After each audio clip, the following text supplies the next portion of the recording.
Guys, what's up with this whole birthing pain thing?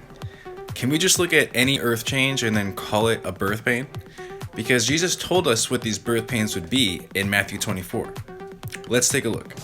In Matthew 24, we see, "Watch out that no one deceives you, for many will come in my name, claiming I am the Messiah." So we have false Christs appearing, or more importantly, the false Christ, or the Antichrist. You will hear of wars, rumors of wars, but see to it you are not alarmed. Such things must happen, but the end is still to come. Nation will rise against nation, and kingdom against kingdom. There will be famines, earthquakes, and these are the beginning of birth pains. So as we look at what the birth pains actually are, we have false Christs, or the Antichrist. We have war, famine, and earthquakes. So those are the beginning birth pains, and we see those line up exactly with the first three seals. If you want to pause this and look, those are exactly what the first three seals are. We know that the first seal isn't Jesus because Jesus has many crowns and his weapon is always a sword. So that can't be Jesus. That has to be representing the false Christ, which is associated with the beginning of the last 7 years. We have to keep in mind that Jesus never called the 7-year period the tribulation. He said there will be birth pains and then there will be a time of great tribulation.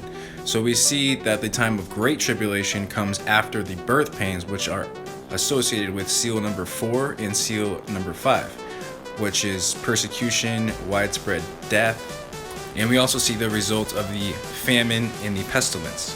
If you want to stop and pause this, you will see that the first seals line up exactly with how Jesus described the birth pains, which would imply that the birth pains are actually part of the first half of the tribulation and not before. They start with the opening of the first seal, which represents false Christ or the false Christ, and then it goes down the line from there with the fifth seal being the great tribulation, which we don't know exactly how long it will be. All we know is that the beast is given authority for 42 months, but believers won't necessarily be here for that entire time. And then we see at the sixth seal the sign that the tribulation is over, which is what Matthew 24 says, when the stars fall from heaven, the sun goes dark, and the moon turns into blood. And that is also the sign that the day of the Lord is about to begin.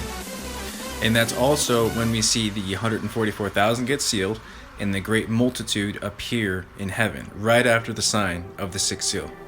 So what do you guys think? We see the first three seals line up exactly with how Jesus described the beginning birth pains.